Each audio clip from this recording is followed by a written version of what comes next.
নমস্কার। আইপ্যাক মাথা গেল এজেন্সি কবজায়। এখন আইপ্যাক দিয়ে আমি কথাটা শুরু করি। আইপ্যাক নিয়ে অনেক কথা হয়েছে। এখন আইপ্যাক বস্তুটা কি? বেসিক্যালি এটা বেসিক্যালি মার্কেটিং করে, তো মানে একটা প্রোডাক্ট যেরকম মার্কেটিং করে লোকে, সেটা যেমনই হোক না কেন, ধরুন কোনো সাবানের বিপণন কেউ করছে, সাবানটা ভালো না মন্দ সেটা পরের কথা, কিন্তু বিপণন এমনভাবে হবে যাতে লোকে ভাবে সাবানটা ভালো। সেভাবে গান লেখা হবে, জিঙ্গল তৈরি হবে, শ্যুট দেওয়া হবে, ছবি তোলা হবে, হোর্ডিং পড়বে রাস্তায়। বেসিক্যালি আইপ্যাক তো এই কাজটাই করে। তার কি কোনো নৈতিক দায়িত্ব আছে? সে তো টাকা নিয়ে কাজ করে, সে তো পলিটিশিয়ান নয়, সে তো দেশের সেবা করছে না। তাকে টাকা দেওয়া হয়েছে দলকে জেতানোর জন্য।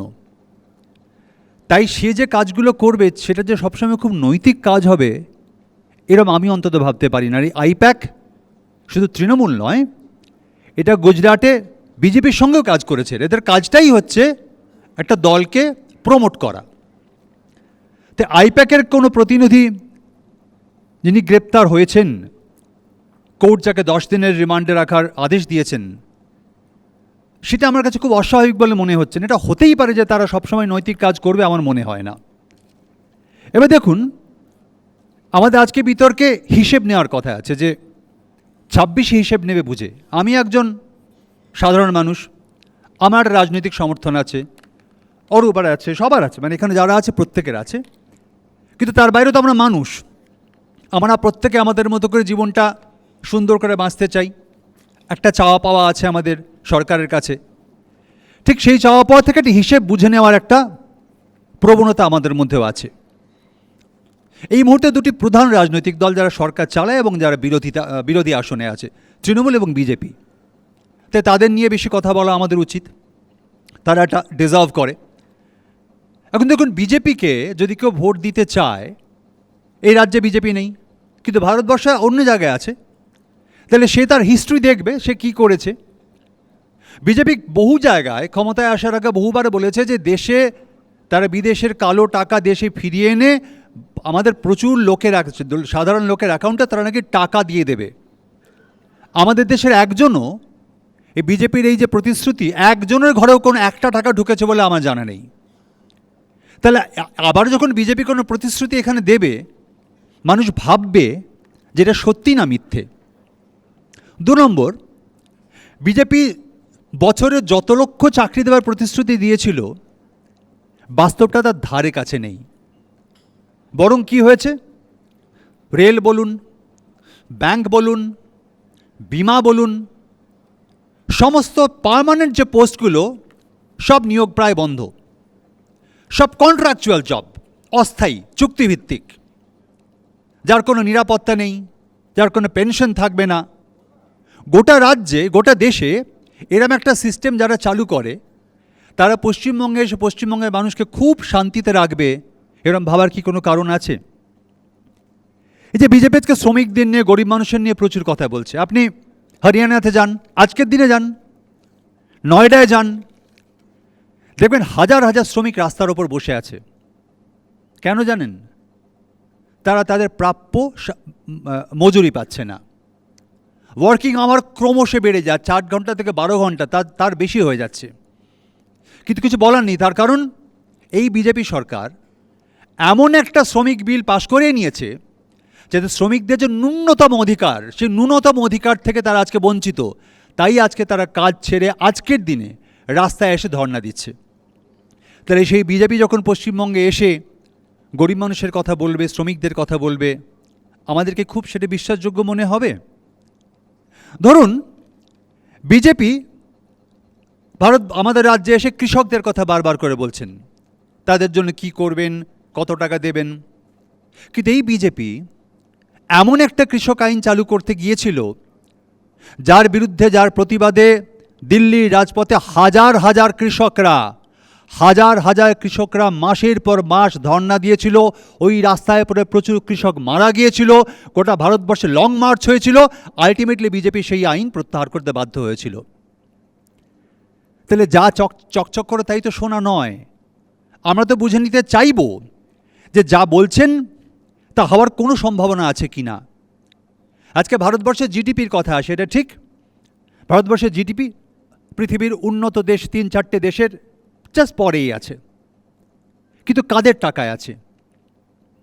ভারতবর্ষের কয়েকটা লোক, কয়েক শতাংশ মানুষ যাদের টাকায় পুঁজিটা এত বড় মনে হচ্ছে। তার মানে যাদের টাকা ছিল তারা অনেক বড় লোক হচ্ছে, আর যাদের টাকা ছিল না, গরিব, তারা আরও গরিব হচ্ছে। ভারতবর্ষের ইতিহাসে এই যে আর্থিক বৈষম্য, এই বিপুল আর্থিক বৈষম্য ভারতবর্ষের ইতিহাসে ছিল না কোনোদিন, এই বিপুল বৈষম্য।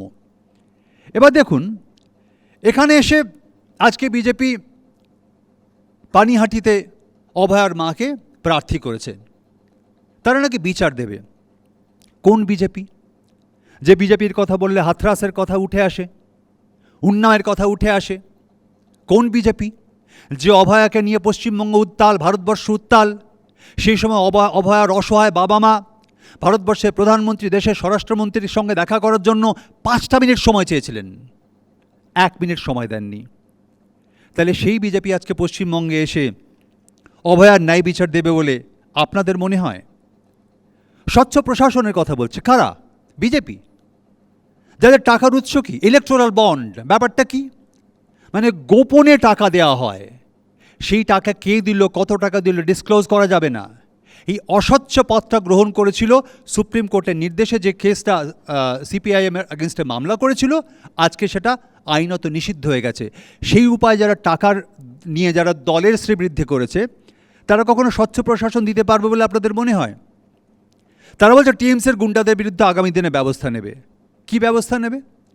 আজকে তাদের হাতে যে ক্ষমতা ছিল, সেটা কয়লা বলুন, বালি বলুন, গরু নিয়ে দুর্নীতি বলুন, খাদ্য বলুন, সারদা বলুন, নারদা বলুন, যেখানে যেখানে তাদের করার সুযোগ ছিল, একটা জায়গায় তারা কোনো দৃষ্টান্ত তৈরি করতে পেরেছে? একের পর এক অপরাধী ছাড়া পেয়ে যাচ্ছে। লাস্ট সুদীপ্ত সেন, সিবিআই তার বিরুদ্ধে কিছু করতে পারেনি, রাজ্য সরকারের পুলিশ বলেছে আমরা নাকি ফাইল হারিয়ে ফেলেছি। তারা নাকি এসে বলছে তৃণমূলের গুন্ডাদের বিরুদ্ধে ব্যবস্থা নেবে। এবং দেখুন, এই যে এসআইআর নিয়ে যে চরম দুর্ভোগ, এতে তো অজানা কিছু নয়। কিন্তু বিজেপিকে দায় নিতে হবে। কেন নিতে হবে? কারণ ইলেকশন কমিশনের যে মাথা, যে পদ্ধতিতে নির্বাচিত হতো, সেখানে সুপ্রিম কোর্টের বিচারপতির যে ভূমিকা ছিল, এই বিজেপি গভর্নমেন্ট সেই ভূমিকাকে মুছে দিয়ে এই নিয়ন্ত্রণটা তাদের হাতে নেয়। তাই তারা যাকে দায়িত্বে বসিয়েছে, তার সময়কালে যে ব্যাপক অনাচার হচ্ছে, যে ব্যাপক মানুষের হয়রানি হচ্ছে, তার নৈতিক দায় বিজেপি গভর্নমেন্টকেই নিতে হবে। এই হিসাবগুলো না বুঝে আমরা কি করে ভোট দেব বলুন তো? রাজধর্ম পালনের কথা হচ্ছে। গুজরাটে কি বিজেপি যখন আজকের প্রধানমন্ত্রী সেদিনের মুখ্যমন্ত্রী, সেই বিভৎস দাঙ্গা, রাজধর্ম পালন করেছিলেন? করেননি। ভারতবর্ষে মিডিয়ার পরিসর ক্রমশ ছোট হতে হতে হতে ক্ষুদ্রতম হয়ে আসছে। এটা গোটা পৃথিবীর পরিসংখ্যান। বিভিন্ন আইন তৈরি হচ্ছে, সোশ্যাল মিডিয়াকে নিয়ন্ত্রণ করার জন্য আইন তৈরি হচ্ছে, যাতে মানুষ স্বাধীনভাবে কথা বলতে না পারে।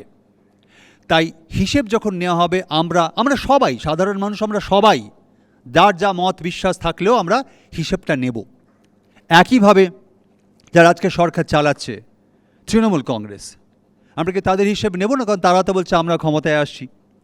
দেখুন, তাদের কথা বলতে গিয়ে প্রথমেই বলতে হবে যে মাননীয়াকে আমরা সততার প্রতিমূর্তি বলে রাস্তার হোর্ডিংয়ে দেখতাম, সে মাননীয়ার দলও কিন্তু মূলত ব্যক্তিকেন্দ্রিক দল, তার নির্দেশেই মূলত দল চলে।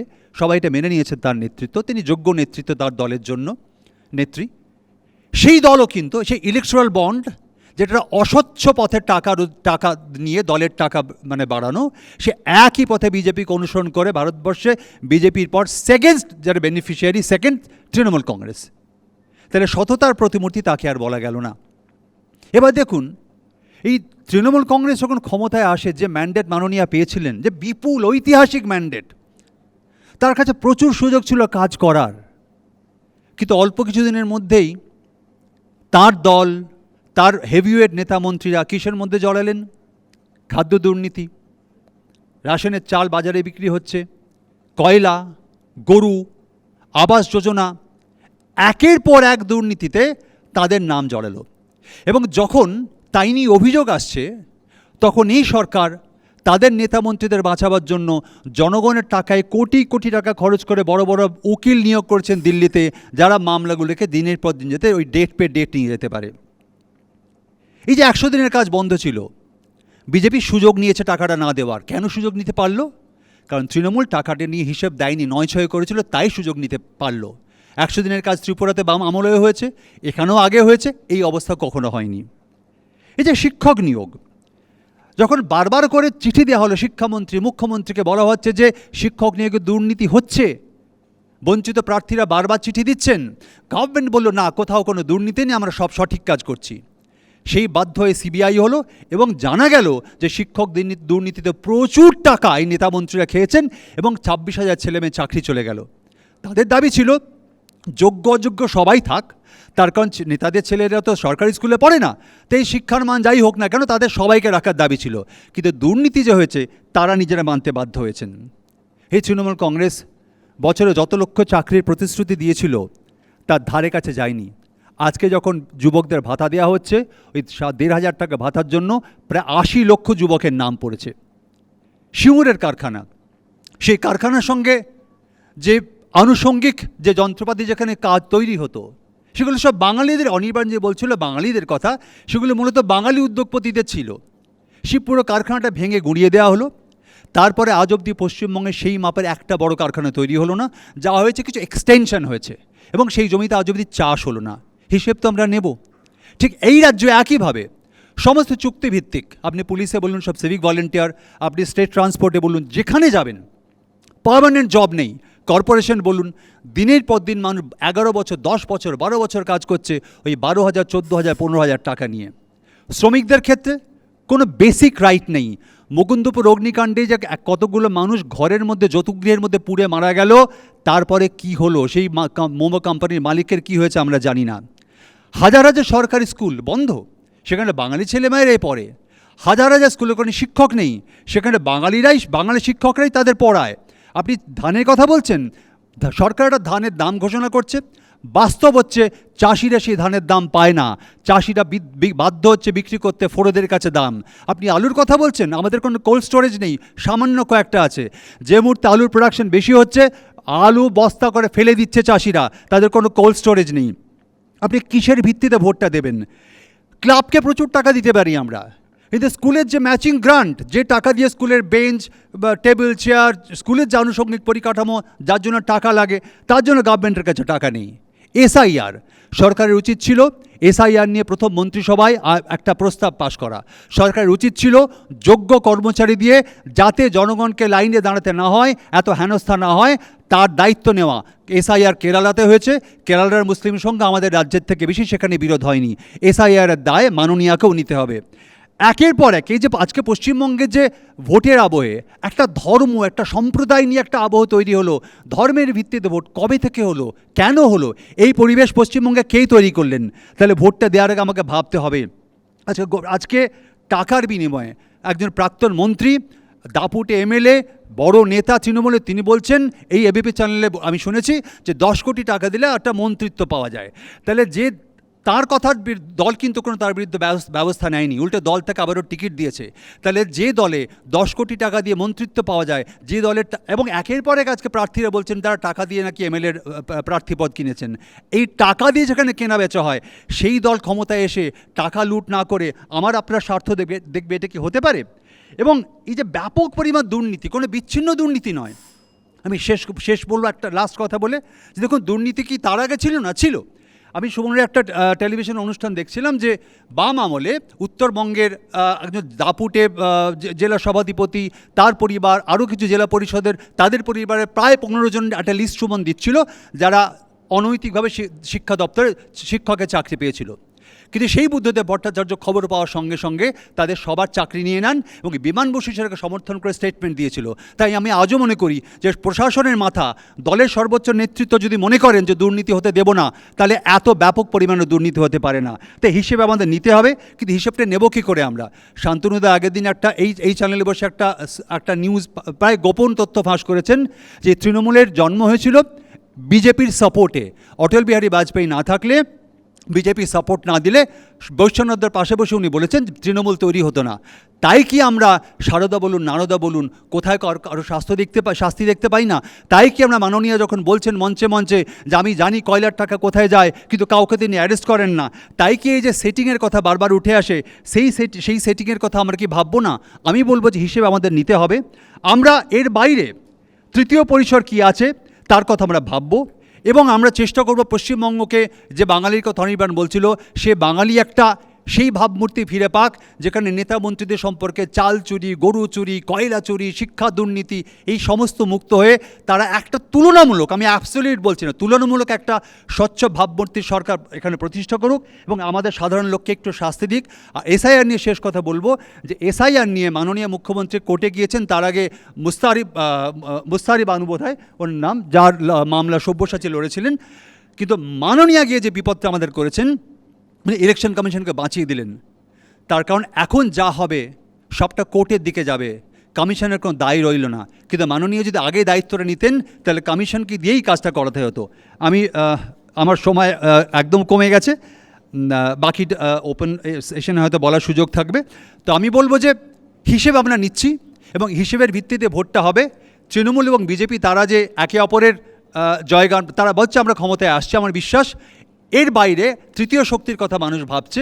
এই মানুষ ভাবছে এই কারণে, কারণ আজকে দেখবেন তৃণমূলের নেতারা, এই যে কালকে একজন অ্যারেস্ট হয়েছে তিনি বলছেন যে আমি জানতে পাচ্ছি যে তুমি কাকে ভোট দিচ্ছ, আমাদের ভোট দিতে হবে, আমাদের অ্যাপে সব দেখতে পাচ্ছি আমরা। তার মানে তারা মানুষের ওপর আস্থা রাখতে পারছে না, তাই মানুষকে ভয় দেখাচ্ছে সে কাকে ভোট দিচ্ছে সেটা তারা জানতে পারবে। এই ভয় দেখে যখন ভোট দিতে হয় তখন সেই ভোট অবশ্যই মানুষ সেই হিসেবটা রাখবে এবং তার বাইরে তার তৃতীয় পরিসরের কথা মানুষ ভাববে। এবিপি আনন্দ, এগিয়ে থাকে, এগিয়ে রাখে।